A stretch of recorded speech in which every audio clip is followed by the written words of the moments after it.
fuerzas estos temas aplicados, ¿no? Por ejemplo, los superhéroes, ¿no? ¿Qué nos pudiera decir, maestro Jesús? Sí, fíjate, Leo, que es algo interesante, ¿no? De hecho, muchos de las tiras cómicas, especialmente los cómics en América, pues de hecho muchos de los superhéroes de otra manera tienen una parte muy importante, ¿no? Porque pues la idea era dar a conocer que tenían poderes muy importantes, ¿no? Entonces, de ahí podemos, por ejemplo, hablar de algunos de ellos, incluso pueden encontrar información a nuestros radioescuchas, información de la física de los superhéroes. De hecho, hay varias literatura, varios autores en los cuales ahí da a conocer los poderes que tiene cada uno de ellos, ¿no? Por ejemplo, por mencionar solamente algunos, hay 5 superhéroes cuyo poder proviene de los elementos de la naturaleza, por decirlo de esa manera, ¿no? Y en este caso tenemos a uno de ellos, voy a mencionar algunos, sí, porque en realidad son bastantes, pero por ejemplo tenemos Iceman, en este caso que es el que tiene el poder de mutación de controlar el agua en estado sólido, ¿no? Por ejemplo, ese es un caso. Sí. Que a su vez también tiene un elemento que es en contra de él, que es el fuego, ¿no? Que es su parte opuesta o su debilidad. También hay un superhéroe de fuego, ¿no? El hombre llamas, la antorcha humana. En este caso, que es la antorcha humana, que de otra manera forma parte, si recordamos un poquito, de esos famosos personajes, que son los cuatro fantásticos, en donde de cierta manera, pero es una parte importante donde él se convierte en el que dice, llamas a mí, ¿no? Cuando así pasa en las tiras cómicas, y de repente, bueno, porque yo así lo hacía de chico, ¿no? Yo soy la antorcha humana, llamas a mí, ¿no? Incluso también un personaje que me gustaba mucho era el Linterna Verde, ¿no? Sí. O el otro, el famosísimo Flash, porque corría rapidísimo, ¿no? Pero bueno, a veces por mencionar algunos de los personajes, continuando con parte de esos 5 personajes que tienen parte de los elementos de la naturaleza, también está Thor, ¿no? Que es el que de otra manera, a través de su martillo, pues tiene la fuerza para poder controlar una gran cantidad de cosas que tienen que ver con la mitología nórdica, pero en sí controla parte de la tierra, ¿no? Y ya mencionamos de Antorcha Humana, también está la famosísima Wind Dancer, que tiene que ver con el viento, que es otra parte de los elementos del aire, el control del aire. Y bueno, puede lanzar ráfagas de viento, cortar materiales a partir de su energía eólica y crear tornados, ¿no? Entonces son algunos de esos poderes que tienen algunos de estos personajes. Y así podríamos hablar por ejemplo, del hombre hormiga, que también es un personaje muy característico, que debido al personaje que en este caso es Hai-Pan, revolucionó la ciencia y la física con sus partículas, en este caso Pai, para su primer experimento, que fue en este caso toda una aventura, y posteriormente de ahí surge que se convierte en el famosísimo hombre, en este caso el hombre hormiga, o en inglés que es Ant-Man, ¿no? Es otro tema muy interesante que nos podría dar pie a pues una conversación mucho más larga, ¿verdad? El hablar solamente. ¿Qué tal, ingenieros? ¿Cómo están? Buenas tardes. ¿Sí alcanzaron a escuchar el audio? Sí, profe. ¿Qué tal? ¿Qué les pareció? Muy interesante, la verdad. Sí, pues es un programa que varios de mis compañeros del Departamento de Ciencias, pues vamos a estar, estamos trabajando en esa parte, ¿no? De dar a conocer algunas de diferentes actividades que estamos realizando. Y una de ellas, pues bueno, es divulgar parte de la ciencia, de los quehaceres que hace el departamento. El programa se llama Ciencias Básicas Dejando Huella, y en la parte de la vocalidad de física, pues nos tocó hablar sobre diferentes cosas, ¿no? Ahorita no recuerdo, creo que es Anaxágoras, si no recuerdo, que fue el primer físico, según lo que nos comentaba, parte de la mitología griega. Será cuestión de buscarlo, pero lo más seguro es que haya sido él, Anaxágoras. Si no, búsquenlo, por favor. Déjenme aquí buscar a través de la red, y debe ser uno de los primeros. Anaxágoras. Aportaciones a la psicología, frases, aportaciones a la física, pensamiento filosófico. Yo también impulso a la investigación de la neurociencia fundada en la experiencia y la memoria técnica. Pero creo que fue uno de los primeros, ¿no? El primer mártir de la ciencia, también así lo pueden encontrar. En este caso, fue uno de los primeros, si no más recuerdo, ¿no? El primer mártir de la ciencia, así se le conoce también. Y bueno, varias cosas que de una u otra manera hizo este personaje. Pero si no me falla, espero no me falle la memoria, fue uno de los primeritos, ¿verdad? Que tiene que ver con parte parte de la ciencia, el estudio de la ciencia, ¿no? ¿Sale? Entonces por ahí pueden investigar un poquito más en relación a este personaje, ¿no? Entonces dice que dio un gran impulso a la investigación de la naturaleza, fundada en la experiencia, la memoria y la técnica, ¿no? A él se le atribuyen las explicaciones racionales de los eclipses y de la respiración de los peces, como también investigaciones sobre la anatomía del cerebro, entre otro tipo de actividades, ¿no? Entonces, para que ahí tengan ese dato de Anaxágoras, ¿ok? Bueno, espero que les sirva ese audio, que en otra manera muy pronto lo van a poder escuchar dentro de lo que está realizando este programa, que en este caso que es, o lo que está realizando el Departamento de Ciencias, con tal de tal manera de dar a conocer o divulgar parte de lo que es la física, pero bueno, en este caso se tocó el tema de la física de los superhéroes, que es un tema muy interesante. En mi caso me gustó mucho y ojalá también a ustedes, y se puede seguir hablando de muchísimas más temas, por ejemplo, las películas, que es algo también un tema muy interesante donde la ciencia física pues tiene una aportación bastante importante, ¿no? Ok, bueno, pues vamos a continuar con nuestra parte de nuestro tema que estamos viendo el día de hoy aquí en la clase, que se refiere básicamente a lo que es la termodinámica, ¿no? Es lo que ese es el tema que estamos viendo el día de hoy, aunque hemos tocado algunos temas, no por decirlos que son aislados, sino que son temas que de una u otra manera forman parte de esta área, que es muy importante, que se refiere a la termodinámica. Y dentro de la termodinámica, habíamos visto lo relacionado, por ejemplo, el producto triple del agua, que fue un caso interesante, ¿no? Que incluso lo vimos en algún video donde nos explicaron, ¿verdad?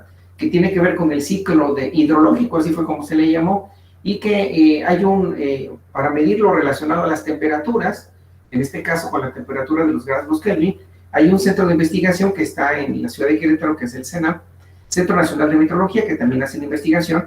De una otra manera, ahí se tiene un tanto la aplicación de ese punto triple del agua en relación a la temperatura, ¿no? Y sobre todo, pues, la presión. Y bueno, pues ya continuando con parte de esos temas, estamos hablando ahora sobre la termodinámica y escribí algunas de las definiciones, ¿no? Entonces, una de tantas, porque la tomé de un material, pero pues, como ustedes saben, cada autor, cada libro de una otra manera presenta o da a conocer desde su punto de vista muy particular, ya sea debido a la experiencia un tanto en el tema o en relación a la investigación, pues da a conocer una definición.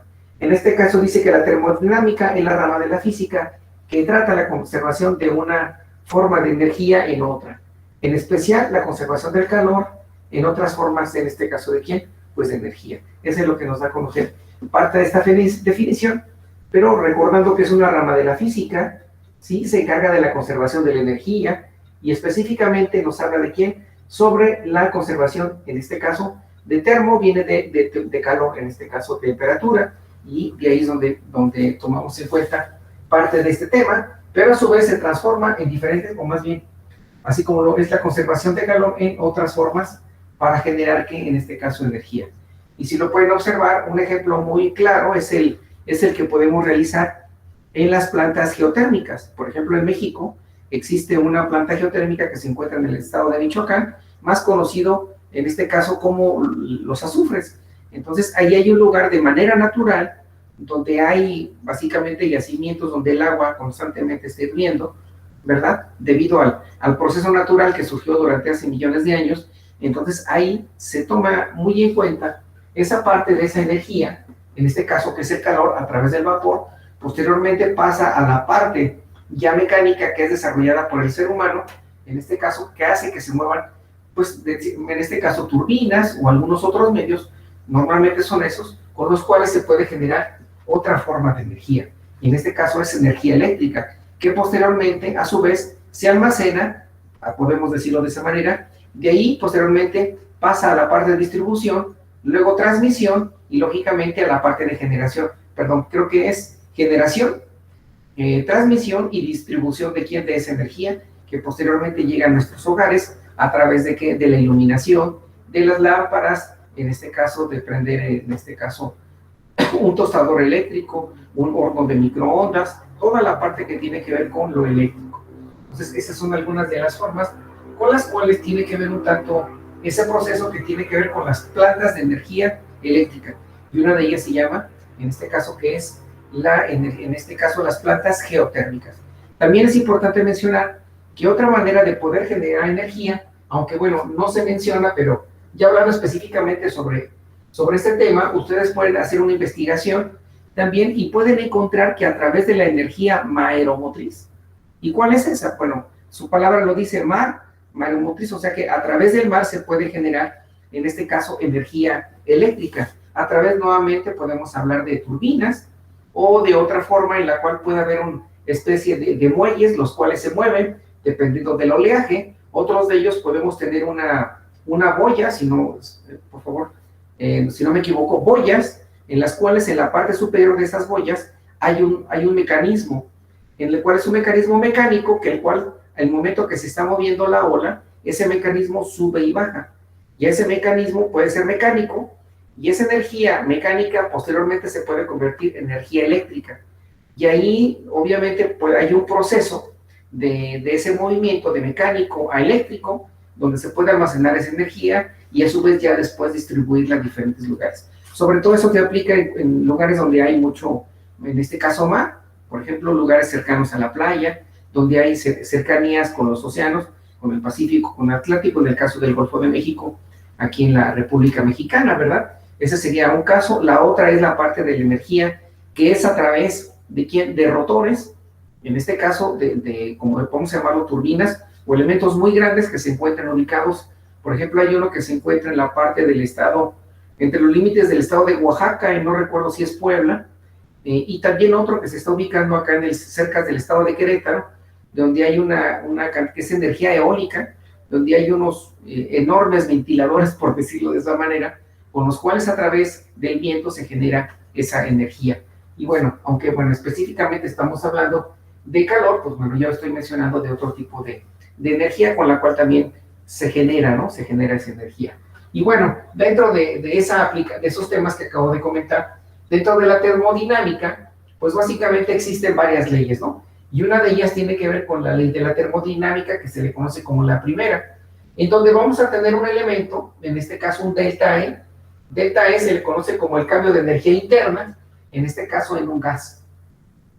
Que a su vez, ese gas, obviamente, pues se va a generar, va a generar un calor, el cual es agregado a ese gas, o sea, nos sirve para calentar ese gas, y aquí se va a representar con la letra Q. Posteriormente vamos a tener la letra W, que en este caso se refiere al trabajo realizado por quién, por ese gas. De tal manera que la primera ley de la termodinámica se refiere a que es el cambio de energía interna, ¿sí?, del gas es igual al calor generado al gas, y a su vez menos el trabajo realizado por quién, por ese gas. Y de ahí surge esa fórmula que es delta E es igual a Q menos, en este caso, W, que viene siendo parte del trabajo que realiza ese gas, ¿no? Entonces, aquí podemos observar que a través del gas podemos generar, en este caso, energía, ¿no? Y ese es otro inicio de ello. Y, por ejemplo, aquí podemos utilizarlo como también, ahí están las plantas que en este caso extraen el gas, y de otra manera, pues trabajan también quemando ese material, ¿no? ¿Sale? Ese sería otro caso. Y eso se refiere a la primera de las leyes de la termodinámica. Así es, si gustan tomar captura de pantalla, ingenieros, si gustan hacer alguna anotación, por favor, con todo gusto, realícenla si son tan amables. ¿O desean que le tome una captura de pantalla, ingenieros? Sería mejor, profe, por favor. Claro, con todo gusto. Permítanme.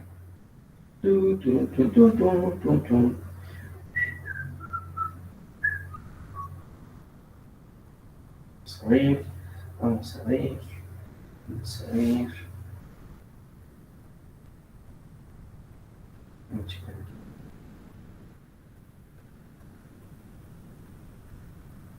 Sí, les comentaba entonces lo que les mostré, lo que mostré en este audio, pues son algunos temas que estamos trabajando, desarrollando varios compañeros del departamento, ¿no?, de ciencias básicas, en la parte del tema de física. Ok, ya le tomé imagen, por favor, ingenieros, verifique si son tan amables. Creo que sí, ya debe haber llegado. Ya llegó, profe. Ok, por favor, chequen si son Se ve bien, profe, gracias. Nombre a ustedes.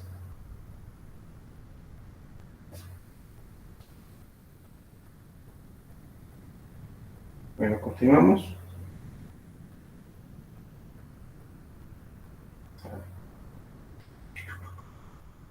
Bueno, vamos a continuar.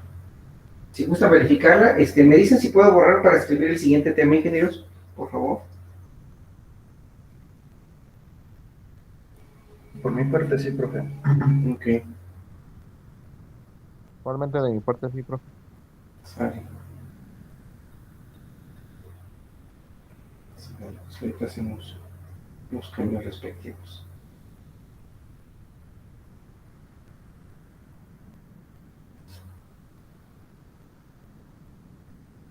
Sale.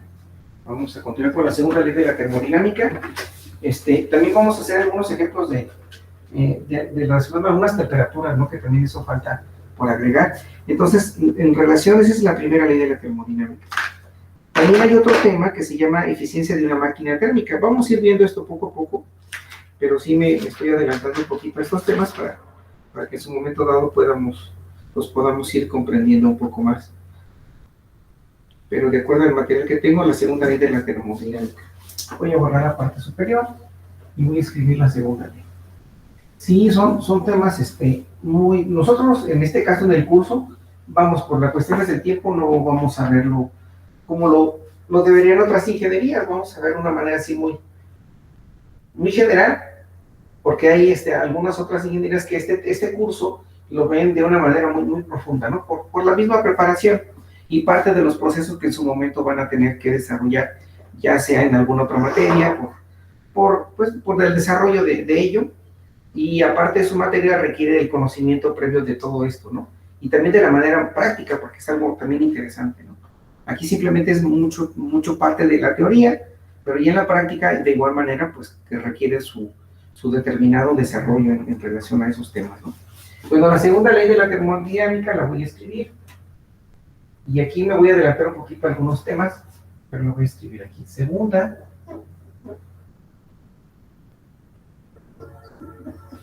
ley de la termodinámica.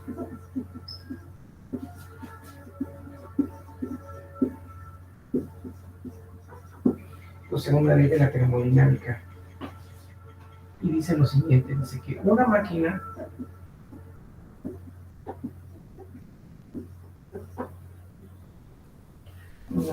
que opera. Sí, de hecho, dentro de la termodinámica, como principio, tiene que ver un tanto, lo mencioné anteriormente, las máquinas de Carnot, que es un personaje francés, que de hecho tuvo que ver mucho con la aportación de la termodinámica, y sobre todo con las máquinas, ¿no? De cierta manera, él empezó a trabajar sobre eso. Pero ahorita lo vamos a ver más adelante. Entonces, la segunda ley de la termodinámica, disculpen que desde la espalda, dice que una máquina que opera en un ciclo,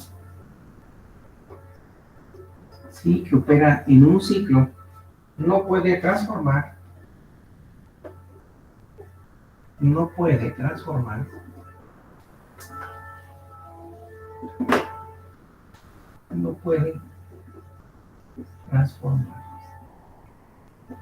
¿sí? No puede transformar calor en trabajo, no puede transformar calor, en este caso, en trabajo. No puede transformar calor en trabajo, punto y coma, o en este caso aquí lo menciona, o la entropía, que son términos muy propios de esta materia, o entropía de un sistema,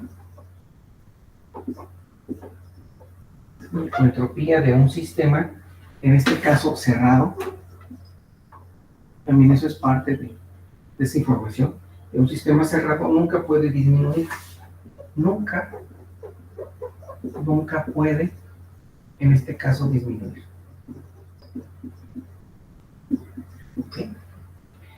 Punto y coma también tiene que ver esto con o los procesos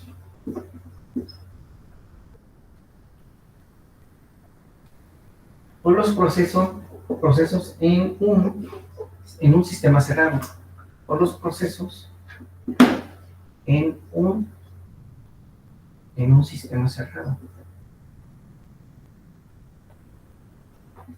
Los procesos en un sistema cerrado siempre tienden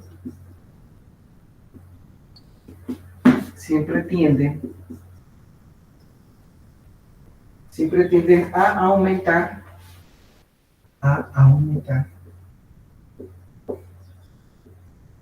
sí, la cantidad de desorden. La cantidad, en este caso, de desorden. Que de hecho, desorden tiene que ver mucho con la palabra que acabamos de escribir. En este caso se refiere a la palabra entropía. Si no, busquen por favor qué significa entropía y tiene que ver con el tema del desorden. Si son tan amables, busquen por favor ahí los que tengan la oportunidad de hacerlo ahí en internet, busquen qué es entropía. Y entropía tiene que ver con eso, con el desorden. Si me espero no equivocarme, pero por favor corrijan. Si son tan amables.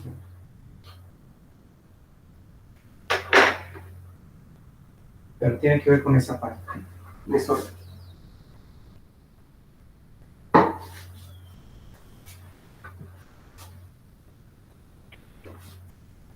¿Sí la pudieron encontrar, ingenieros? Sí, profe, yo encontré que era la medida del desorden de un sistema. Exactamente, así es como se conoce, ¿no? La entropía es como la medida del desorden de un sistema. Pero bueno, necesitamos todavía aclarar un poco, creo que es importante lo que estamos mencionando, pero sí también es importante ir identificando esto, ¿no? Por ejemplo, si pueden investigar, por favor busquen ahí en internet aplicaciones de la segunda ley de la termodinámica. Yo creo que eso nos daría como que nos ubicaría un poco más en relación a lo que estamos haciendo, ¿no? Aplicaciones de la segunda, sí, de la segunda ley de la termodinámica. Yo creo que eso también nos permitiría ir comprendiendo lo que se refiere a parte de esto, ¿no? ¿Vale? Y entonces, por ejemplo, aquí encontré una definición, dice, existen muchos ejemplos de aparatos que son en realidad máquinas térmicas. Se enfoca básicamente en máquinas térmicas, máquinas de vapor, el motor de un coche, e incluso un refrigerador, que es una máquina térmica, en este caso funcionando en sentido inverso. Una máquina térmica transforma energía térmica en trabajo realizado en un ciclo de manera continua. Entonces, algunos ejemplos de la segunda ley de la termodinámica, pues tiene que ver con lo que menciona. Máquinas térmicas, máquinas de vapor, el motor de un coche, incluso en un refrigerador. Y el caso de un refrigerador, si pueden observar, de acuerdo a la definición, dice que es una máquina que opera en un ciclo, dice, no puede transformar calor en trabajo. O, en este caso, o el desorden de un sistema cerrado, nunca puede disminuir, o los procesos de un sistema cerrado siempre tienden a aumentar la cantidad de desorden. Bueno, no de esa manera, pues. No tanto porque, por ejemplo, un refrigerador, como ustedes pueden observar, o algunos de ustedes yo creo que saben hasta mejor que yo, prácticamente el refrigerador, ¿qué es lo que nos hace? Es una máquina que trabaja a través de calor, pero a su vez genera frío, ¿no? Si han observado que cuando ustedes tocan el refrigerador en las paredes, o sea, en los costados, o incluso en la parte de atrás que tiene una lámina en ocasiones, o ya son otros materiales, se siente caliente. ¿Debido a quién? Pues a toda la parte que tiene mecánica, la cual de una u otra manera pues, está generando a través de un pequeño motor, a través de ciertos elementos mecánicos y eléctricos, para posteriormente generar en una cavidad, en este caso lo que viene siendo el frío y mantener ya sea los alimentos o dependiendo de lo que se requiera, en este caso que estén a una temperatura pues básicamente fría, ¿no? Ese sería el caso. Entonces se está calentando y se está enfriando, ¿no? ¿Qué sucede en el motor de un coche? Pues obviamente es una cavidad cerrada con la cual obviamente que tiene dentro de ella pistones con los cuales tienen de cierta manera un material, más bien no es un material, sino es un fluido que viene siendo un líquido que tiene que ver mucho con ¿quién?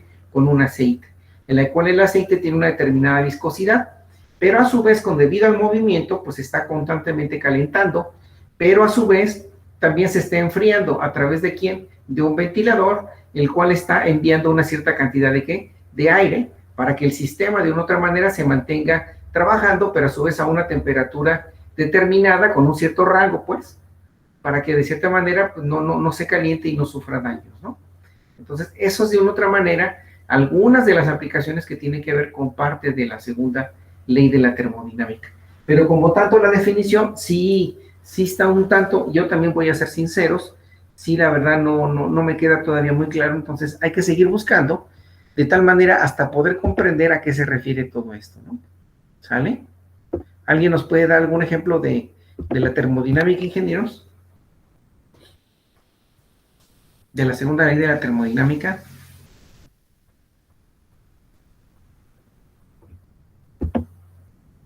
¿No? Permítame, por favor.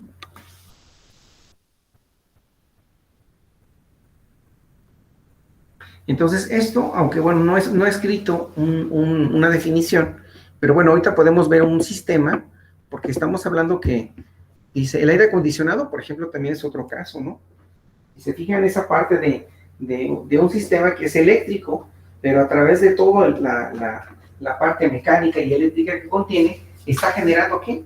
Está generando frío, o en su momento también puede generar calor, definitivamente, ¿no?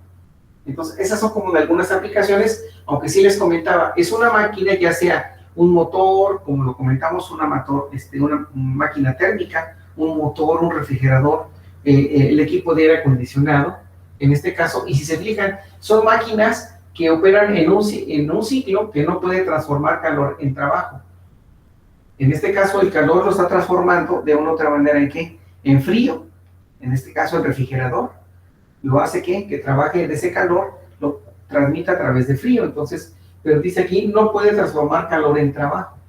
O la entropía, que viene siendo el desorden de un sistema cerrado, nunca puede disminuir, o los procesos en un sistema cerrado siempre tienden a aumentar la cantidad de desorden, ¿ok? Entonces, ahí es cuestión de seguir investigando para poder encontrar algunas aplicaciones, como les comentaba, ya las vimos. Alguien nos está haciendo comentarios, dice que así es, bueno, efectivamente así es, eso es la teoría de la termodinámica, nos comentan algunos compañeros, ¿no? Bueno, entonces ya vimos algunas aplicaciones, por si alguien tiene alguna duda al respecto, pues bueno, estamos viendo que existen varias de las aplicaciones que tenemos en nuestra, pues las usamos en nuestra parte de nuestra vida diaria, ¿no? Por ejemplo, vamos a ver aquí, déjenme investigar. Ahorita se me ocurrió esta parte que dice,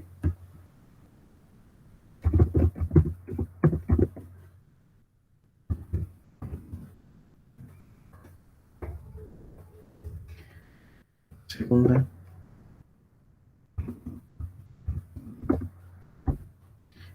ley de la termodinámica. De hecho, hay una fórmula. Déjenme ver si la podemos tratar.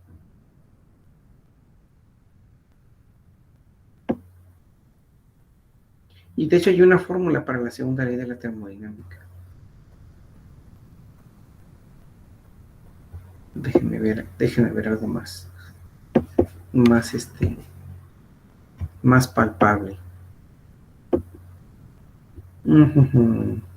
Ah, sí, ya sé. Permítanme tantito. Ahorita les tomo una imagen de lo que acabo de escribir, para pasar a ver esa parte de la... Quiero ver si está aquí. Quiero complementar esto con... ¿Cómo se llama? Ok. Vamos a ver.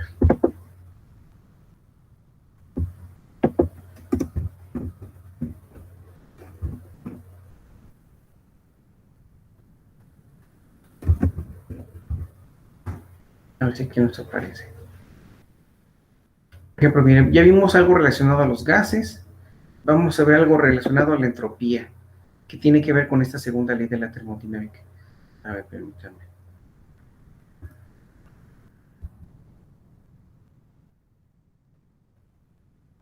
¿Cómo andamos de tiempo? A ver. Les voy a compartir el siguiente video. Se me hace interesante ahorita que estamos hablando de este tema. Les voy a compartir un video que se refiere a la entropía, ¿no? Que es lo que estamos ahorita básicamente tomando en cuenta. Y ese video, como les comentaba, hay un compendio de material muy interesante que se llama, es un material de divulgación de la ciencia que se llama Universo Mecánico. Entonces, este material, en mi caso muy personal, me es de mucha utilidad para mi clase, porque esto me permite apoyarme en algunos conceptos y en este caso, este video que les voy a proporcionar desarrolla, ¿no? Y nos da a conocer un tanto lo que se refiere a la entropía. Entonces, me imagino que ya lo pueden ver en sus pantallas, ingenieros, ¿o me equivoco? ¿Sí lo pueden visualizar en sus pantallas, ingenieros? Se ve muy bien, profe. Ok. Bueno, entonces voy a reproducir parte del video para que por favor ahí estén al pendiente, ¿no? Entonces, empiezo a reproducir. Me dicen si se escucha. Abundancia es la entropía. Sí, se escucha. Ok, ahí va. Escúchalo, por favor.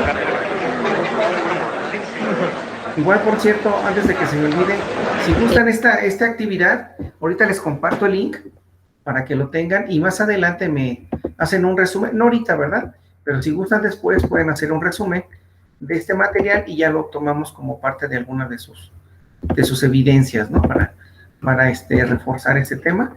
Ya les compartí ahorita la dirección electrónica donde pueden encontrar el video. ¿Sale? Entonces voy a reproducir desde un principio y hacer un pequeño resumen, ingenieros, respecto a este tema, ¿va? Corre, empezamos.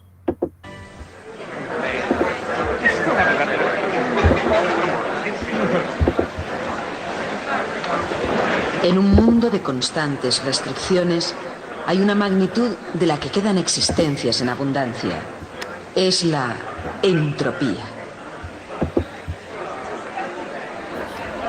La ciencia de la termodinámica se basa en 4 postulados fundamentales o axiomas, llamados los 4 principios de la termodinámica.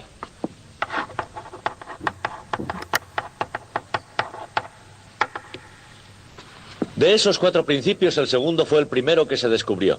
El primero fue el segundo en descubrirse, el tercer principio que se descubrió se llama principio cero y el cuarto se llama tercer principio.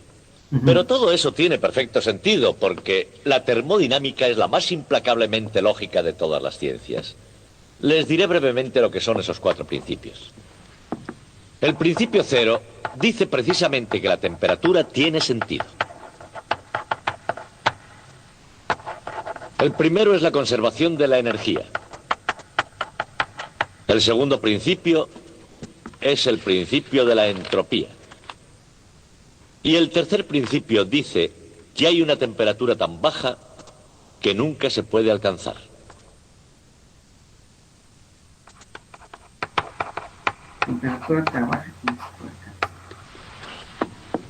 A partir de esos 4 principios se han deducido no solo las propiedades de la materia, sino el destino último del propio universo.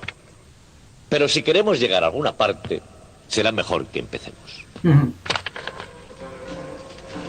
La Academia de Villar La Tiza es un oculto santuario de la suerte, donde tras el brillo chillón de las luces se reúnen famosos del deporte, elegantes de la alta sociedad y magnates de la industria con un interés común. Uno podría preguntarse cómo se las han arreglado esos caballeros para que sus nombres no salgan en los periódicos y no digamos en las revistas especializadas. Un observador casual podría preguntarse: ¿qué hacen unos chicos como esos en un lugar como este? Pero para los que están en el secreto, su objetivo es evidente. Investigan las leyes de la termodinámica.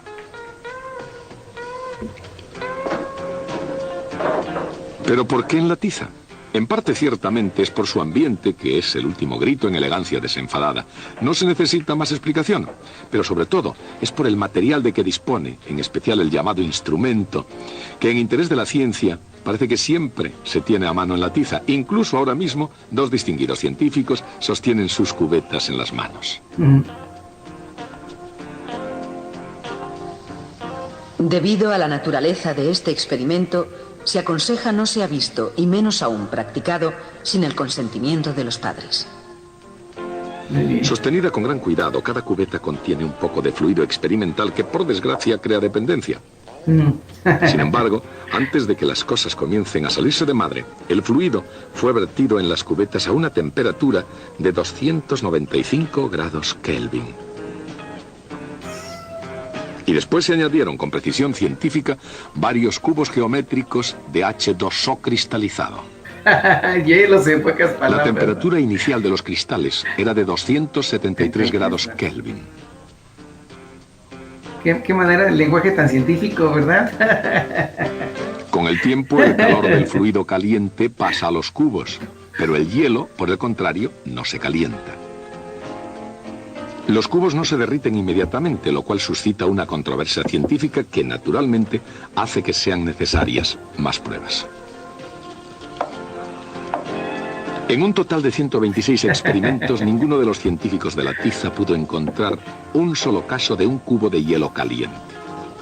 Un cubo de hielo caliente. Pero por otra parte, sí encontraron una mezcla diluida de las cualidades del fluido experimental. El hielo, manteniéndose a una temperatura constante de 273 grados Kelvin, se funde en agua líquida a medida que el calor penetra en él. ¿Cómo se explica este extraño comportamiento en la tiza o, para el caso, en cualquier parte del mundo? Al fin y al cabo, el hielo se funde, por supuesto. Pero mientras se mantiene en estado sólido, ¿por qué no se calienta? En todo caso, al final, tanto el hielo como el fluido experimental, y de hecho todas las cosas, terminan por alcanzar un estado de equilibrio. Así es. En alguna parte, al menos en teoría, existe un estado celestial llamado equilibrio. Pero en el mundo real, el equilibrio es muy difícil de hallar. En una isla de la Polinesia, el planeta se agrieta y el fuego líquido burbujea desde su interior. Y en el centro polar del océano Ártico, la original máquina de hielo del mundo está trabajando día y noche. En el profundo y oscuro corazón de la zona ecuatorial, el sol abrasa una sabana con implacable regularidad. Y a muy poca distancia, un líquido se mueve con estruendo por entre las rocas hacia abajo. Ciertamente, desde el principio, a través de ella y hasta sus confines, la propia Tierra es una gran máquina. Una fábrica que nunca deja de funcionar, que nunca hace una pausa ni se pone en huelga. La máquina de la naturaleza, una central impulsada sin interrupción por la energía ilimitada del sol. Sí, cierto. Nunca se queja, nunca dice hoy no, todos los días. Tanto los vientos alisios de los grandes océanos, como los motores diésel de los grandes barcos que los surcan, todas las máquinas funcionan porque el calor en movimiento puede poner en movimiento a la materia.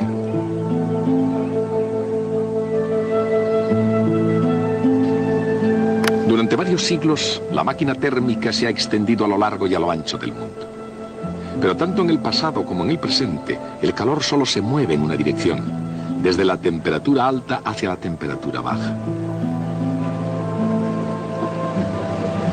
La existencia de cualquier máquina en la Tierra, incluyendo la propia Tierra, depende de que una de sus partes esté funcionando a una temperatura más alta que la otra. En la máquina de la naturaleza, por ejemplo, fuertes corrientes son impulsadas a través de la atmósfera de la Tierra a causa de la diferencia entre la temperatura del ecuador y la temperatura de los polos. Desde un polo a otro polo, y desde una máquina a otra máquina, el principio es siempre el mismo. En este vehículo es la diferencia entre la temperatura de la mezcla de gasolina y aire explotando en los cilindros y la temperatura del agua circulando por un sistema de refrigeración. Las máquinas de vapor operan entre la temperatura alta del fogón y la temperatura baja de la atmósfera. Cuanto mayor sea la diferencia de temperaturas, cuanto más caliente esté una parte de la máquina y más fría la otra, mejor funcionan. Si deja de fluir combustible y la parte más caliente de la máquina se enfría, esta se para. Evidentemente, eso puede causar dificultades. Si todas las partes de la máquina alcanzan la misma temperatura, si cesa todo movimiento y deja de haber vitalidad, la máquina alcanza su estado final, el estado de equilibrio. Desde una perspectiva científica, ¿cuál es el aspecto general? En este cálculo de dinámica molecular, cada par de átomos han sido programados para que actúen entre sí con una auténtica fuerza interatómica. Entonces, ¿qué es lo que sucede realmente cuando un cuerpo caliente entra en contacto con uno frío? La energía térmica se propaga desde el cuerpo caliente al frío hasta que ambos alcancen la misma temperatura. Este es el estado de equilibrio térmico. A primera vista, el equilibrio térmico parece diferente de la idea mecánica de equilibrio estable que impide que un cuerpo caiga. Pero veámoslo más en detalle. Cuando un cuerpo que cae choca con el suelo, cada rebote es menor que el anterior. ¿Y por qué es así? Es así porque la energía cinética del cuerpo, como un todo, se va transformando en el caótico movimiento de los átomos que lo componen. Ese proceso es muy similar al del calor que se propaga a un cuerpo frío. El resultado final es el mismo. Con el tiempo, toda la energía disponible se llega a distribuir como energía cinética y potencial de los movimientos aleatorios de todos los átomos. Por lo tanto, aunque la idea de equilibrio parece lo definitivo en paz y serenidad, esa perspectiva oculta el agitado movimiento de los átomos en el interior. Así que entender el equilibrio es cuestión de perspectiva, de mirar más dentro y más allá.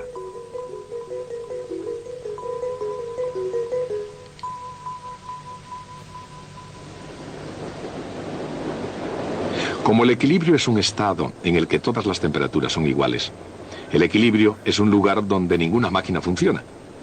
No hay géiseres lanzando sus chorros, ni volcanes en erupción, ni cataratas de agua. Las grandes máquinas no quieren funcionar y las pequeñas no pueden. En todas partes la naturaleza parece impulsada hacia el estado de equilibrio. Cuerpos calientes y cuerpos fríos luchando por conseguir la misma temperatura. Y cuerpos que caen convirtiendo un trabajo muy bueno en calor inútil. Desde el punto de vista de los físicos, cuando la naturaleza tiende a comportarse de una forma tan universal, debe haber una explicación científica. ¿Y la hay? La explicación comenzó como una idea, naturalmente una idea para la construcción de una máquina de vapor mejor. Hubo un joven llamado Carnot, cuya lógica fue capaz de demostrar que, para una fuente de trabajo competente, ninguna tan eficiente como una que sencillamente no funcione. Las ideas más grandes de Sade y Carnot nunca funcionaron y en el mundo real probablemente nunca funcionarán. No obstante, él había decidido crear una máquina tan perfecta como la naturaleza lo permitiera y la lógica para llegar muy cerca de ella. Dada una diferencia de temperaturas, una temperatura alta T sub B y una temperatura baja T sub 0, Carnot diseñó una perfecta abstracción. Es un sistema. La máquina de Carnot toma calor Q sub B a la temperatura alta, convierte una parte del trabajo W y expulsa el resto, Q sub 0, como calor a la temperatura más baja. Como el ciclo de Carnot podía funcionar igualmente en sentido inverso, era la imagen de la máquina ideal, la máquina más eficiente que posiblemente las leyes de la naturaleza podían permitir. Pero con la temprana muerte de Carnot, sus ideas, prácticamente desconocidas desde el principio, parecían destinadas a quedar en el olvido. Y seguramente ese hubiera sido su final si dos grandes científicos no se hubieran interesado por la teoría de Carnot. Rudolf Clausius, físico alemán, y William Thomson, profesor de filosofía de la naturaleza en Glasgow, que más tarde se convertirá en Lord Kelvin. Rescatados los manuscritos originales de Carnot, de esas mismas páginas nació la ciencia de la termodinámica. En el razonamiento de Carnot, Clausius y Thomson observaron un hecho asombroso. Lo vieron en términos de una simplicidad matemática asombrosa.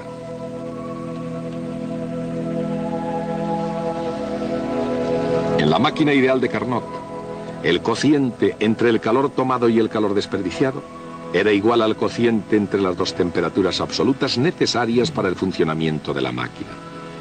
Dicho en otras palabras, este era el ideal que procedía de la imaginación de Carnot. Lo que entra sigue siendo lo mismo al salir, Pero si no es el calor, ni es la temperatura, ¿qué es? El calor dividido por la temperatura a la que fluye. Y según Clausius, eso es la entropía. En una máquina de Carnot, una cierta entropía entra a temperatura alta, realiza su trabajo y la misma cantidad de entropía sale a temperatura baja. O sea que una máquina ideal no solamente conserva la energía, conserva también la entropía. Eso es el ideal. Pero, ¿qué pasa en la realidad? En el mundo real. ¿Qué sucede realmente con la máquina jadeante y rechinante? Por un lado, todas las máquinas conservan la energía. El trabajo es igual a la diferencia entre el calor que entra y el calor cedido. Pero, utilizando las mismas temperaturas, la máquina real produce menos trabajo que la máquina ideal de Carnot.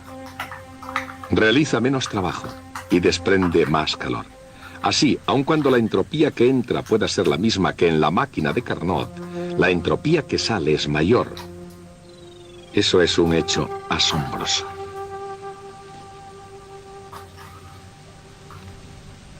La entropía que sale de una máquina real es mayor que la entropía que entra. ¿Podría eso significar que la máquina real crea entropía de la nada? En realidad sí. Y eso es porque en las máquinas reales el calor que fluye no es isotérmico. Los movimientos del émbolo no son adiabáticos. Hay siempre rozamiento entre las partes en movimiento. Independientemente de lo que pueda ser su producto final, todas las máquinas reales fabrican entropía. Independientemente de las condiciones del lugar de trabajo, las existencias de entropía crecen siempre. E independientemente del lugar de trabajo, los seres humanos no poseen la patente de fabricación de la entropía. Día tras día, las máquinas de la madre naturaleza van fabricando entropía. Y nadie sobre la Tierra puede competir con ellas. Cada cuerpo material, en cualquier lugar del universo, contiene entropía. Y aunque no siempre es fácil decir cuánta entropía contiene, no es demasiado difícil determinar cuándo circula entropía de un cuerpo a otro. Si el calor sale de un cuerpo a la temperatura T, la entropía del cuerpo disminuye en Q partido por T. Si el calor entra a la temperatura T, la entropía del cuerpo se incrementa en esa cantidad. Cuando a través del cosmos fluye calor, fluye entropía con él. Todas las máquinas extraen calor de alguna parte, del sol quizás, o de la caldera de un barco. Utilizan parte de él para hacer su trabajo y después liberan el resto. No tiene demasiada importancia a dónde va ese resto, no en el gran esquema de las cosas. Va a la atmósfera, al mar o a cualquier lugar que esté frío y que sea lo suficientemente grande como para no verse afectado por esa aportación de calor. Las máquinas diseñadas por el hombre funcionan de una forma muy similar a las que la madre naturaleza prepara. Mientras el calor fluya desde una temperatura alta a otra más baja, las cosas marchan sobre ruedas. Y mientras haya combustible, carbón, petróleo, madera o cualquier cosa que sirva, seguirá marchando. Pero si se acaba el combustible, deja de haber flujo de calor. El cuerpo se enfría, su temperatura baja poco a poco y cuando llega a la misma temperatura del medio que le rodea, está en un estado de equilibrio.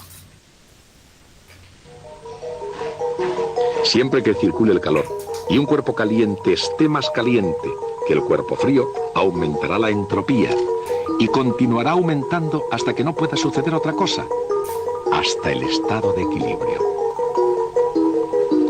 Cuando esto ocurre, la entropía no crece más. Dicho de otro modo, el estado de equilibrio es el estado de máxima entropía. Todos los procesos de la naturaleza se pueden ver siempre por todo el universo como una constante marcha para aumentar la entropía. Y aunque esos hechos hayan sido comprobados en la mayoría de los circuitos científicos, algunos investigadores no cesarán en su empeño. Quizás sea porque hay un hecho que todavía deja perplejos a los más curiosos. Aunque el hielo se funde cuando recibe calor procedente del fluido experimental, no se calienta mientras algo de él quede en estado sólido.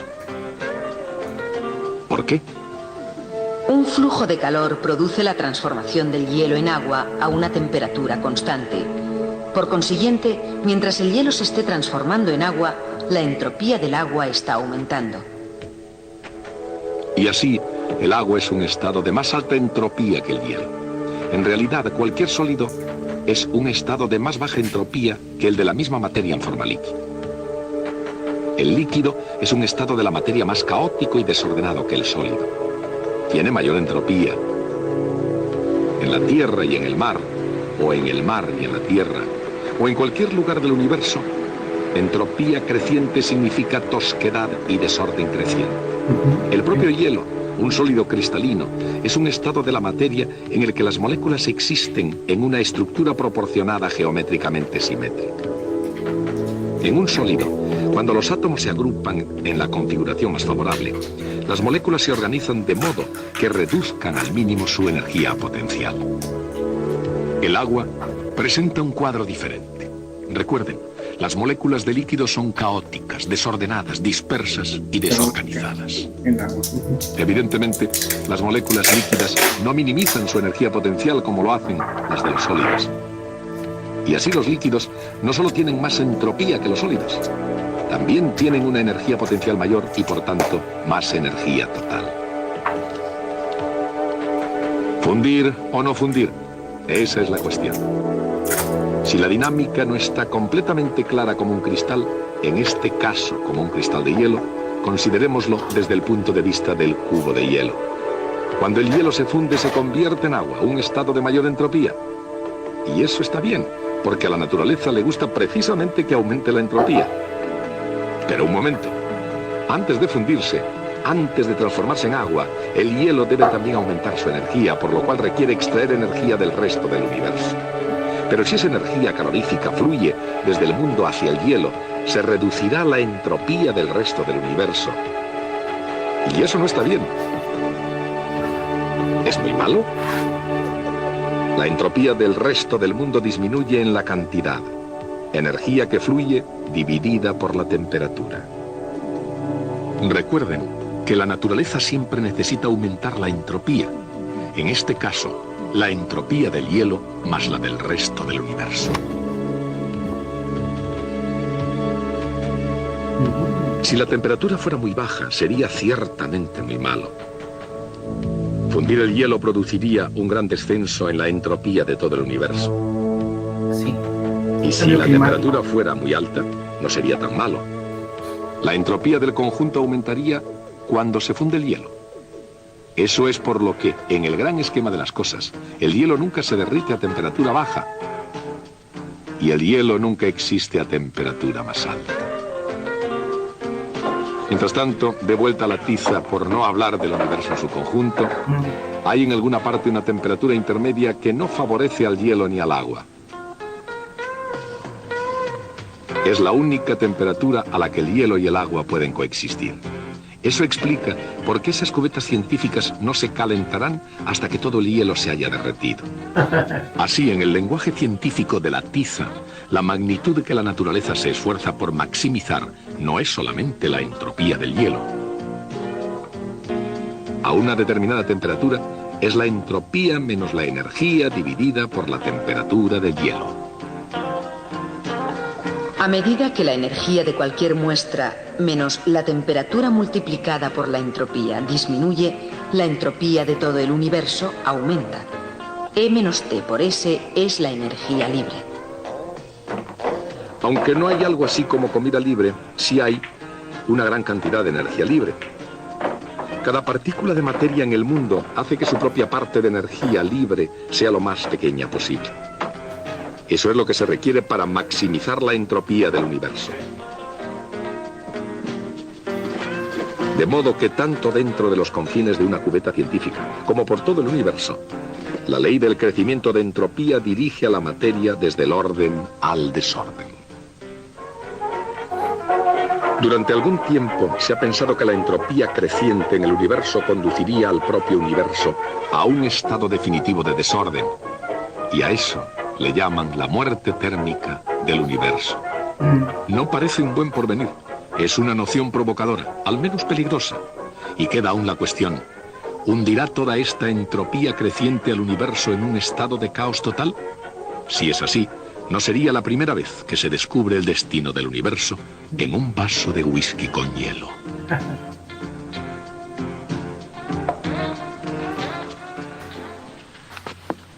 Y así, el principio de entropía nos ayuda a comprender el rendimiento de las máquinas de vapor y además, por qué los líquidos se congelan a una cierta temperatura y los sólidos se funden a una cierta temperatura.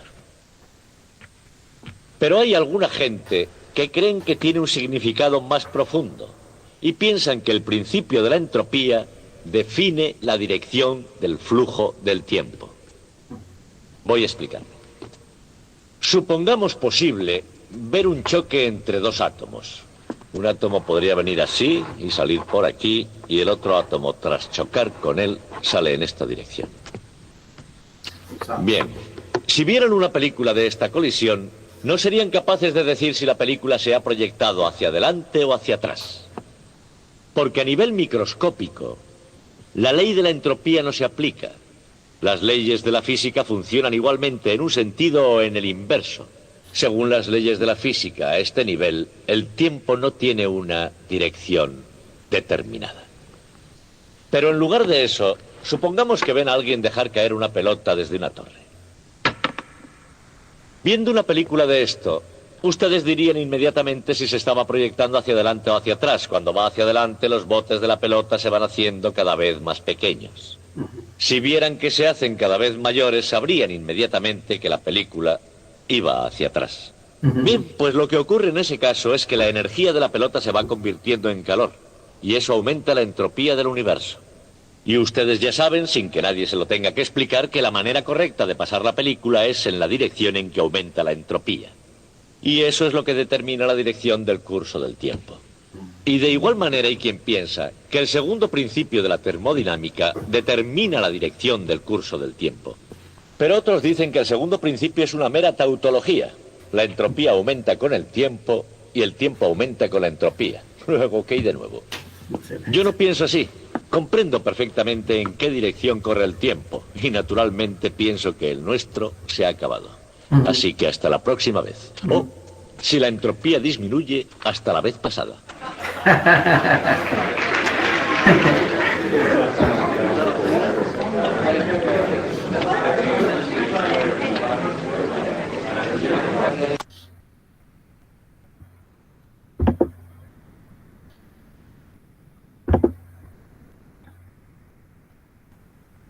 ¿Qué tal, ingenieros? ¿Qué les pareció? Está interesante, más que nada, el cómo funciona la entropía. Yo creo que es una parte que ya es implícita en el universo de manera general, pero pues creo que no tenemos una idea muy clara de cómo funciona y cómo tiene esta repercusión sobre cosas como la termodinámica, por ejemplo. Sí, lo que sucede es que la termodinámica se toma como de cierta manera, bueno, dice que es un desorden, ¿no? Pero más bien se refiere a que, como comentaba al final, ¿no? Que la energía, o sea, el tiempo y la entropía, de una u otra manera, ambas dependen de una como de la otra, ¿no? Si alguien desea hacerle un comentario, adelante. Sí, por favor, María. Valeria, por favor. Bueno, a mí me gusta muchísimo ese tema de la entropía y Cuando estaba en prepa pues me puse a investigar. Sí, adelante, por favor. Hay unos videos Sí, que les recomiendo. A ver, pásalo. Sí, es del canal de Datum Blog. A ver, pues ¿puedes pasar el link? Sí, claro, ahorita se los paso. Y porfi, sí. Y luego, a ver, platícanos qué más, a ver. Sí, son del canal de Datum Blog, tiene muchos videos así de física, es de un físico de hecho. Ok. Y sí, hay uno que se llama Hoy sí vas a entender cómo funciona la entropía. Y qué es entropía. A ver, los explica como muy dinámicos y sí están muy padres. A ver, compártenos, a ver. Déjate los pasos. ¿Qué una vez? Pues son, como dice, ¿no? Como dice nuestro dicho aquí en México, sobre el muerto de las coronas, ¿no? Sí, por favor, María Valeria. A ver, una vez. Aquí está, vamos a ingresar. ¿Sí pueden ver mi pantalla, ingenieros? ¿Sí pueden ver mi pantalla? Sí, todavía se ve presentado el de universo mecánico. Ok, mi estimada María Valeria, es con este cuate que se llama Santoloaya. ¿Sí es correcto? Creo que sí, sí, me parece que sí. Sí, porque ya lo estoy viendo yo, pero ahorita se los voy a compartir. Digo a ver, déjenmelos. Ahorita les comparto mi pantalla para que puedan ver este video. Todavía tenemos tiempecito, sí, tenemos tiempo. Entonces, aquí, hoy sí vas a entender la entropía con él es un físico que tiene un canal en YouTube que se llama Date un Blog, y en este caso nos habla de lo que es la entropía, pero él se llama, ¿cómo está aquí su nombre? Santolaya, así se apellida, creo. Déjenme ver si aparece aquí.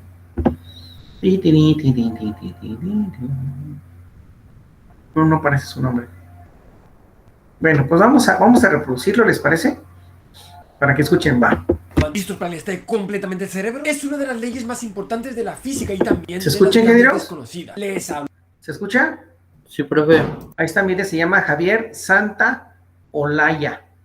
Así es el nombre de Javier Santaolalla. ¿Listos para el estado completamente del cerebro? Es una de las leyes más importantes de la física y también de las grandes desconocidas. Les hablo de la segunda ley de la termodinámica. De ella no solo dependen cosas del día a día, sino aspectos tan importantes como el destino del universo. Sin duda no se podría entender el mundo en el que vivimos sin una profunda comprensión de esta ley y del papel que juega en ella la famosa entropía. Y lo peor es que todo esto está lleno de mucha confusión. Casi nadie sabe bien lo que es, y de los pocos que podrían darte una respuesta seguramente digan algo como que la entropía es una medida del desorden. ¿Qué desorden? Se acabó ya con esto. Paren. Hoy desvelamos de una santísima vez todo este misterio. ¿Qué es la entropía? ¿Por qué siempre crece? ¿De dónde sale esta ley? Pues no le des más vueltas, libera tu mente, flota en esta atmósfera de conocimiento y bienestar que da la ciencia, porque hoy vas a entender de una vez por todas qué es esta vaina de la entropía. ¿Estás preparado? Y si te gusta este vídeo no olvides darle al like y a suscribirse. Ahora sí que sí,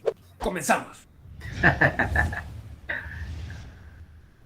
La entropía está literalmente en todas partes. Entropía por aquí, entropía por allá, más entropía por allí. Está en la mezcla de gases, en la transferencia de energía, en el envejecimiento, en los agujeros negros. Pero si es que está incluso en la evolución del cosmos. Es imposible entender cómo funciona el mundo sin entender bien de verdad, de forma rotunda y contundente, qué es la entropía y por qué siempre crece. Y con este vídeo tú vas a dejar de decir que la entropía es caos, desorden. Yo te lo explico aquí, al final de este vídeo, porque esto no es cierto. Y de esta manera no van a pasar más días sin que tú entiendas bien qué es. Pero ¿cómo puede ser que no se entienda bien esta ley, la segunda ley de la termodinámica, si de todas las leyes que hay en el mundo es la única para que no se necesita saber nada de física, no requiere fórmulas ni conocimientos avanzados? Es una ley basada exclusivamente en el sentido común. Y desde ese sentido común la podemos entender.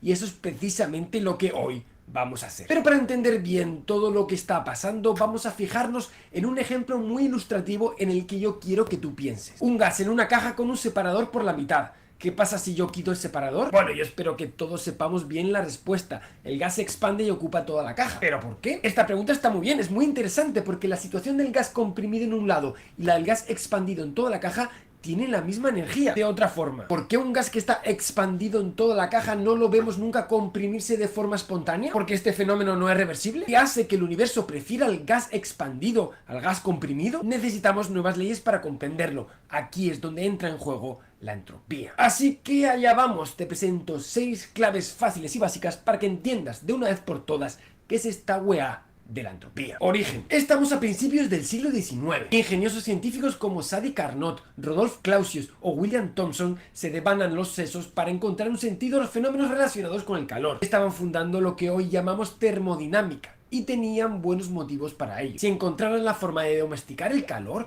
podrían aumentar enormemente la capacidad de trabajo del ser humano. Habían encontrado que en un gas, según se calienta, se expande, lo cual puede generar importantes impulsos, generar trabajo, que puede servir, por ejemplo, para levantar objetos o para mover máquinas. Esto es lo que se llama un motor térmico. Máquinas que estaban llamadas a transformar el mundo. Estamos en los albores de la revolución industrial, un mundo al servicio de las máquinas. Pero volvamos a nuestros científicos, Carnot, Clausius y Kelvin. Estos, jugando con el calor, descubrieron varias cosas. Son las 3 leyes de la termodinámica, termodinámica, la definición de energía, de calor, de temperatura. En particular dieron con la reina de la física, la ley de conservación de la energía. Pero había algo raro en todo ello, había procesos que aunque respetaban las leyes de la termodinámica, aún así no se daban. Por ejemplo, vemos cómo el hielo se derrite, pero no cómo se forma, cómo se mezcla el café con la leche, pero no cómo se separan, cómo algo se rompe, pero no se rehace. El ejemplo del hielo es especialmente ilustrativo. Si ponemos un hielo en un vaso, vemos cómo al rato el hielo se derrite, pero nunca vas a ver cómo en un vaso de agua de repente se forma el hielo. Y esto es bastante enigmático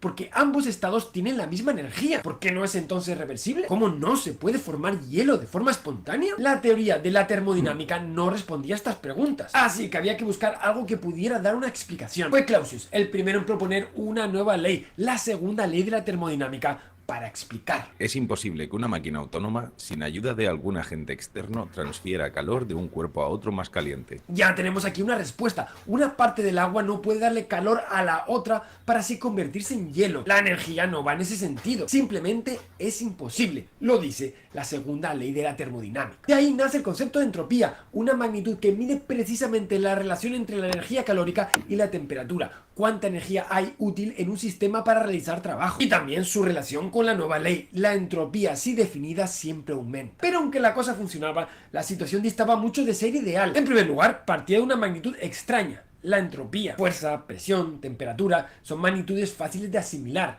Pero, ¿qué es esa entropía? Nadie sabía. En segundo lugar, la ley proponía un aumento de entropía. ¿Pero a costa de qué? Nosotros entendemos que la temperatura aumente si tú aportas calor, que la energía aumente si tú aplicas una fuerza.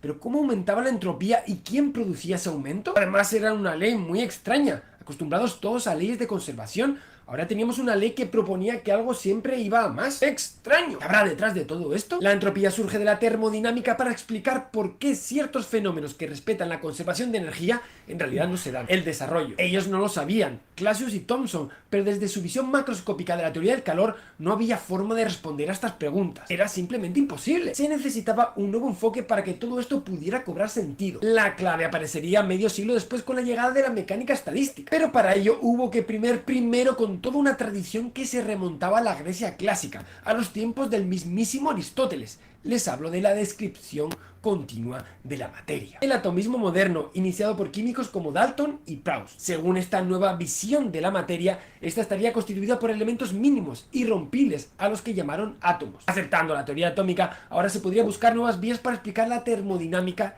y sus famosas leyes. La temperatura sería la energía de las partículas moviéndose, la presión serían los golpes de las partículas contra las paredes, y todo esto es lo que llamamos la mecánica estadística o la teoría cinética del calor, que sería muy popular a finales del siglo XIX, abriéndose con ello la posibilidad de encontrar una buena explicación para la segunda ley de la termodinámica. Lo haría el alemán Ludwig Boltzmann. Boltzmann encontró una forma de justificar la segunda ley como un efecto de la probabilidad en un sistema de millones y más millones de partículas, dando con una definición precisa de entropía, y con ello llegando a una forma de entender el segundo principio. Cuesta darse cuenta de que hace tan poco tiempo, poco más de 100 años, a finales del siglo XIX, aún no era generalmente aceptada la teoría atómica, y la visión de Boltzmann resultó demasiado aventurada, demasiado adelantada al pensamiento de la época. ¿Cómo podía la estadística, que ni siquiera aún era entendida dentro de las matemáticas, tener un hueco en la física? ¿Cómo podía una ley basada en probabilidades explicar ningún fenómeno del universo? Compañeros suyos en la Universidad de Viena como Ernst Mach o Wilhelm Oswald se opusieron frontalmente a tales ideas. Su visión de la termodinámica nunca fue aceptada durante su vida. En 1906, a los 62 años de edad,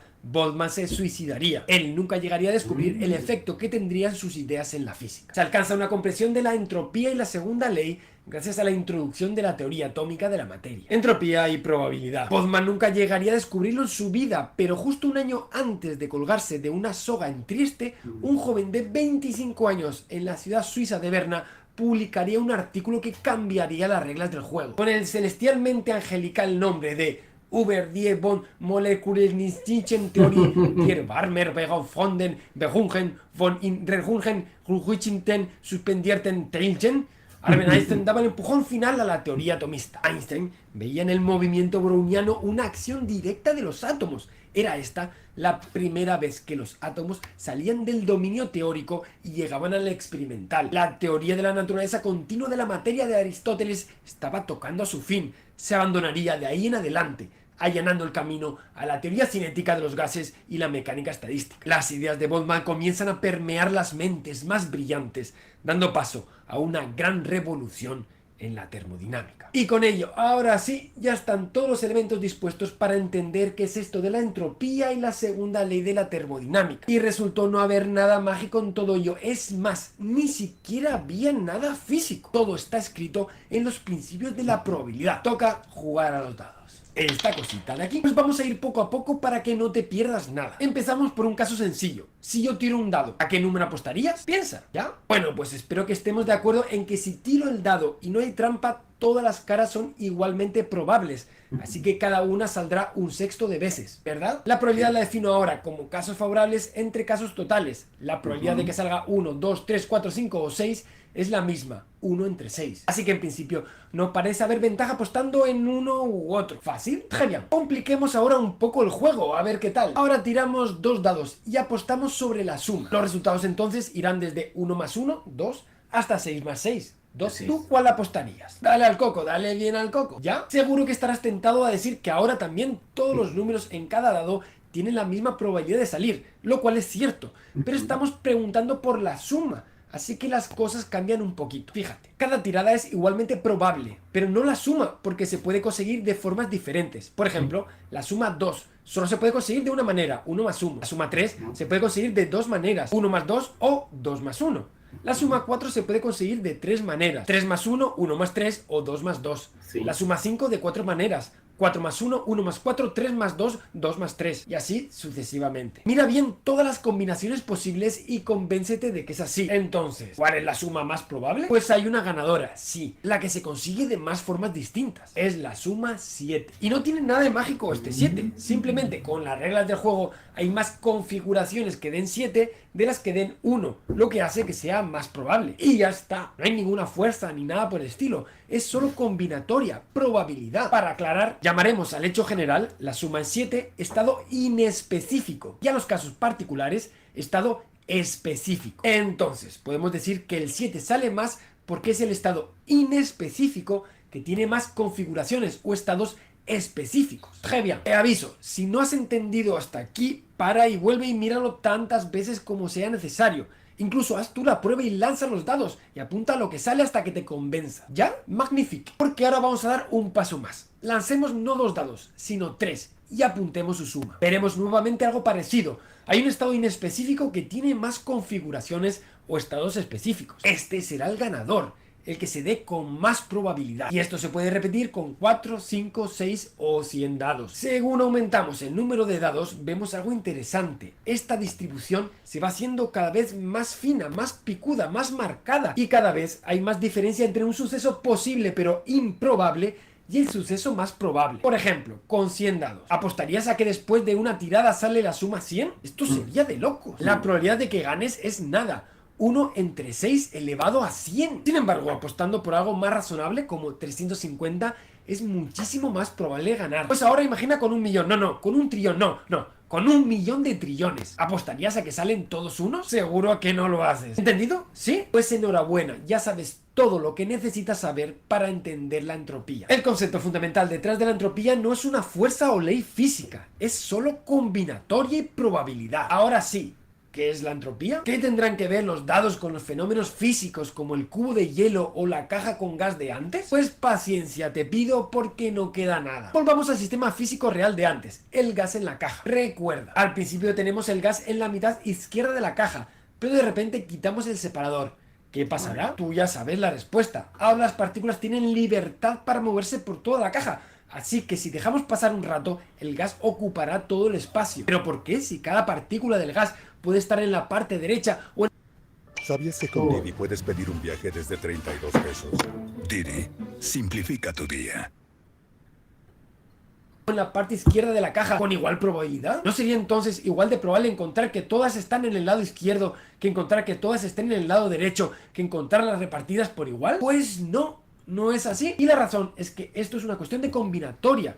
como lo de los dados. Para verlo, vamos a imaginar un gas de solo 4 átomos y los vamos a pintar de colores para verlo más fácil: rojo, azul, amarillo y verde. Si los metemos en una caja y dejamos que se muevan libremente dentro de ella, ¿dónde crees que estarán? ¿Todos a la izquierda, todos a la derecha o repartidos? Veamos qué nos dice la probabilidad. ¿Cuántas formas hay de poner todas las partículas en el lado izquierdo? Una solamente. ¿Y todas en el lado derecho? También una. Y que haya 3 en el izquierdo y una en el derecho, habrá 4 formas de hacerlo: que esté la roja, la azul, la verde o la amarilla. ¿Y 2 y 2? En este caso hay 6 formas, estas de aquí. No sabemos en qué estado estará cuando miremos la caja, pero sí sabemos que si fuéramos a apostar, apostaríamos a que están 2 y 2, solamente porque es más probable. Por combinatoria hay más estados equivalentes en este caso, o lo que es lo mismo, el estado de división 2 y 2 es una configuración inespecífica con más estados específicos, como pasaba con los dados, por eso gana. Y como también pasaba en el caso de los dados, la cosa se vuelve más y más definida conforme aumentamos el número de partículas. ¿Cuántas puede haber en un gas normal? Bueno, piensa que un gramo de hidrógeno puede contener 10 elevado a 23 partículas. Con ese número de partículas, la probabilidad de que todas estén en el mismo lado de la caja es 1 entre 2 elevado a 10 elevado a 23. Un número tan grande que ni en toda la edad del universo tienes tiempo para escribir. ¿Podría ocurrir algo así? Sí, pero es absurdamente improbable. Tanto que nunca lo vas a ver. Cuando en este experimento retiramos el separador, vemos cómo el gas ocupa todo el espacio, no porque ninguna ley del movimiento lo exija, tampoco porque las otras posibilidades estén prohibidas, solo porque es muchísimo más probable. Esto es precisamente lo que dice la segunda ley de la termodinámica, una ley estadística que se cumple de forma aproximada. Nada impide que de repente todas lo hagan a la vez, pero en los casos del día a día, de cientos de millones de millones de millones de millones de partículas, nunca, nunca, nunca tú la vas a poder ver fallar. Ya lo tenemos. Así podríamos llegar a la definición moderna de entropía. La entropía es una magnitud que mide el número de microestados equivalentes para un mismo macroestado de un sistema, o estados específicos para un estado inespecífico, o lo que es lo mismo, de cuántas formas posibles se pueden poner los elementos para que tú macroscópicamente midas lo mismo. Y la segunda ley diría algo como: un sistema evoluciona a su configuración más probable, que es la que se da con más microestados y coincide con la que mayor entropía tiene. No hemos tenido que inventar ninguna fuerza, ninguna acción, no hemos hablado de física, ni siquiera hemos sacado una ecuación. Es puramente combinatoria, sentido común. La entropía mide la probabilidad de encontrar un estado debido a su multiplicidad. Un estado con alta entropía es un estado muy probable, porque se puede alcanzar con muchas formas posibles equivalentes. Un paso más en la comprensión de la entropía. Entonces, calcular entropía es solo contar. Miras el número de estados, cuentas y ahí lo tienes, la entropía, ¿no? Pues sí, tal cual. En la definición de entropía, K es una constante dimensional, olvídala. Y W es precisamente eso: el número de estados. El logaritmo se pone porque el número de estados crece como una potencia. Si tienes 10 monedas, habrá 2 elevado a 10 combinaciones. Si tienes 10 dados, habrá 6 elevado a 10 combinaciones. Si tienes 10 números, habrá 10 elevado a 10 combinaciones. Así introducimos el logaritmo para quitar precisamente esa potencia. Quedarnos no con las combinaciones, sino con el número de elementos, el número de bits. Algo que nos acerca un poco más a una definición más refinada. Y es que hay una forma más sutil y físicamente más satisfactoria de interpretar la entropía, no solo como el aumento en el número de configuraciones, sino como algo más trascendental, como una pérdida de información. Según esta definición, la segunda ley de la termodinámica se leería como una ley según la cual el universo siempre evoluciona a un estado de menor información. La información siempre se pierde. Veamos cómo. Volvamos a la caja con 4 partículas. Si yo te digo que están las 4 en el lado de la izquierda, te he dado toda la información que tú necesitas para dibujar la situación. Sin embargo, si te digo que hay 2 y 2, ¿en cuál de los 6 posibles estados está? ¿Te das cuenta? Has perdido mucha información sobre la configuración del sistema, lo cual nos lleva a una tercera y definitiva definición de la segunda ley de la termodinámica. Un sistema aislado evoluciona siempre a un estado donde aumenta su información perdida. Esta definición tiene grandes ventajas, y es que la información, al contrario de lo que pasa con el caos o desorden, que es algo burdo y subjetivo, sí se puede medir. De hecho, la teoría de la información de Claude Shannon gira en torno al concepto de entropía. De esta forma, el universo como un todo evoluciona siempre a un estado de destrucción de información. Hoy en la física, en el siglo XXI, se está viendo un nuevo cambio de paradigma. De la ciencia fundamentada en la posición y el movimiento de la materia en el siglo XVII, a la creencia de la energía y el cambio en el siglo XIX, hasta finalmente llegar a la ciencia de la información y los bits en el siglo XXI. ¿Es esto la información? ¿El elemento básico que constituye nuestro universo? La entropía puede interpretarse también como una medida de la información perdida por la evolución de un sistema. Y todo junto, la entropía y la segunda ley de la termodinámica no tienen nada de misterioso. No dejan de ser una ley de los grandes números, que se da cuando aparecen dos particularidades. Uno, un sistema formado por muchas partes, y dos, un elemento de aleatoriedad. Al final, lo más probable es lo que se acaba observando. En todos los ejemplos anteriores es lo que estaba pasando. Se ve lo que es más probable, nada más. Es como con este cubo de Rubik. Yo me lo pongo en la espalda y me pongo a dar vueltas. ¿Crees que lo he formado? Seguro que apuestas que no. Y es que hay 43 trillones de posiciones no ordenadas y solo una ordenada. ¿Qué es más probable que se dé? Pues eso. Lo mismo pasa con el hielo o con la leche y el café. Pero entonces, ¿por qué la definición de orden-desorden no funciona? Por un lado, porque no siempre es así. Un libro de geometría diferencial avanzada escrito en ruso y lleno de gráficos que no entiendes. Lo quemamos y las cenizas las ponemos todas juntas en una caja, bien colocaditas. ¿Qué sistema es más desordenado? Perfectamente podríamos argumentar que el libro es más caótico y las cenizas están más ordenadas. Y esto es justo al revés de lo que esperaríamos, puesto que las cenizas son un estado de mayor entropía. Además, esto de orden-desorden es algo vago, vacío, burdo y poco objetivo. Así que comenzamos con una definición de la segunda ley como orden-desorden. Todo sistema aislado evoluciona a un estado de mayor desorden. Pasamos a una definición de improbable-probable. Todo sistema aislado evoluciona a un estado más probable. Y acabamos con una definición más sutil. Todo sistema aislado evoluciona a un estado de mayor información perdida. Magnífico. La segunda ley de la termodinámica es una ley de sentido común que explica el funcionamiento de sistemas en el universo con gran número de elementos. Pues ahora sí, espero que de una vez por todas hayas entendido de qué va esta vaina de la entropía y la segunda ley. Compártelo para que más gente se entere y dale a suscribirse para que no te pierdas un solo vídeo. Y ya puedes disfrutar en el salón de tu casa de cómo el universo y todos los sistemas vivos y no vivos van poco a poco derivando hacia la nada. Pues esto ha sido todo, compañeros.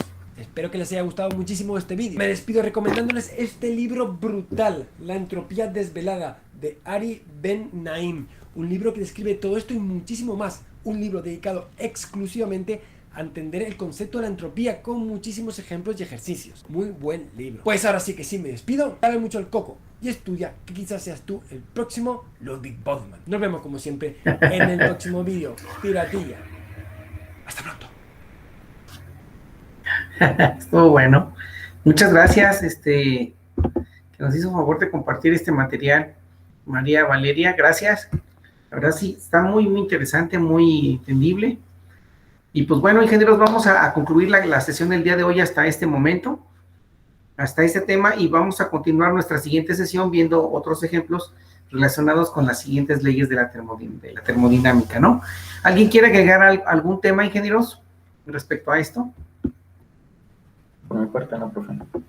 ¿Alguien más, ingenieros? ¿Qué digo yo? Mi parte no, profe, también, todo claro.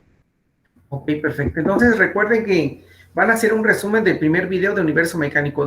Bueno, de este no los voy a considerar, pero más bien el otro sí me interesa. También pero creo que traten de comprender el anterior y ya después vemos más videos. Le voy a pedir a su amiga Valeria que nos comparta la otra página, pero ya la siguiente clase para ver los demás, más información referente a este tema, ¿no? ¿Sale? Pues bueno, muchas gracias, ingenieros, que tengan bonita tarde y nos estamos viendo, bueno, nos estamos, saludando a través de este medio de comunicación. Que tengan bonita tarde y muchas gracias. Gracias, profe, que tenga buen día. También ustedes. Gracias, profe, gracias, profe, que tenga buen día. Vaya, ustedes, gracias, Valeria. Profe, buen día. Gracias, Valeria, gracias, te agradezco mucho. Gracias, Nos profe, vemos, ingenieros. Cuídense mucho, por favor. Ya le dejé en el chat también el otro link, profe.